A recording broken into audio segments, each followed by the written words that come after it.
Telugu digital media network లో political కేటగిరీలో number 1 కేవలం 72 గంటల్లో 1,50,00,000 వ్యూస్ పైగా పాపులర్ టీవీ నెట్వర్క్. ఓవైసీ ప్రత్యర్థిగా బీజేపీ నుంచి ఒకవేళ యమునా పాఠక్ ని కన్ఫర్మ్ చేస్తే ఏ విధంగా ఉంటుంది ఇది తెలుసుకునే ప్రయత్నం చేద్దాం. యమునా పాఠక్ గారు, మీ పేరు ఇప్పుడు బీజేపీ నుంచి హైదరాబాద్ పార్లమెంటు స్థానానికి పోటీ చేస్తారని ప్రచారం జరుగుతుంది. మీరు ఓవైసీ అంటే అప్రతిహతంగా మోడీనే గడగడలాడిస్తున్న వ్యక్తి ఒక రకంగా పార్లమెంట్లో తన డిబేట్స్లో వీటిల్లో మీరు ఏ విధంగా ఎదుర్కొంటారు ఓవైసీ? మొట్టమొదటిగా ఓవైసీ మోడీ గారిని ఎప్పుడూ గడగడలు ఆడించే పరిస్థితి కూడా ఉండదు. బికాజ్ మోడీ గారు బీజేపీ ఈజ్ ఫర్ డెవలప్మెంట్. అన్నిటికీ అతీతంగా ఈరోజు భారతదేశంలో కులానికి, మతానికి, వర్గాలకి అతీతంగా ఈరోజు పూర్తిగా కూడా మోడీ సర్కార్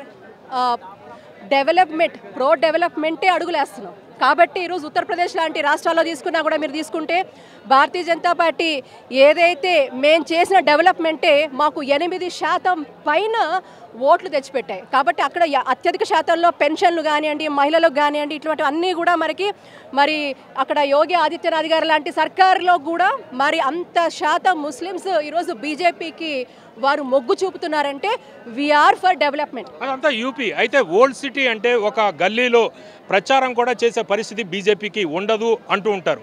అయితే మీరు ఏ విధంగా ఓవైసీని ఎదుర్కొంటారు? ఎందుకంటే ఓవైసీ అడ్డా ఓల్డ్ సిటీ. ఓవైసీ అడ్డా ఓల్డ్ సిటీ అని ఎవరు చెప్పారండి?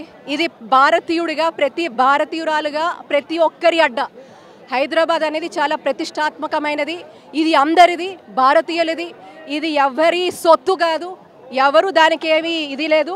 కాబట్టి ఓవైసీ అడ్డా కానే కాదని ఈరోజు గంటాపదంగా చెప్తా ఉన్నాం.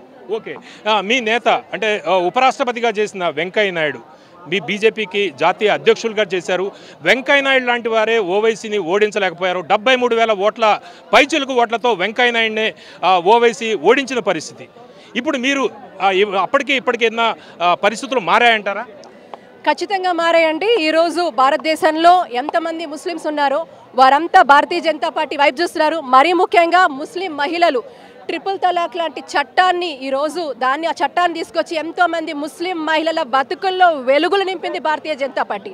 ఎందుకంటే చిన్న చిన్న పిల్లల్ని, 2-3 పిల్లల్ని, చిన్న చిన్న చంటి పిల్లల్ని తలాక్ అంటే వాళ్ళు రోడ్డు మీదకి వచ్చేస్తే వాళ్ళకి ఫైనాన్షియల్గా సపోర్ట్ చేసే వాళ్ళు లేక, వాళ్ళని ఆదుకునే వాళ్ళు లేక, వాళ్ళ గోడు వినడానికి కూడా ఎవరు సిద్ధంగా లేకపోతే ఈరోజు మతానికి అతీతంగా మహిళా సాధికారతకు మారు పేరు భారతీయ జనతా పార్టీ. దానికి ఎటువంటి కులం అడ్డు లేదు, మతం అడ్డు లేదు. ఇది కేవలం కూడా ఒక భూత కల్పన చేస్తుంది ఓవైసీ.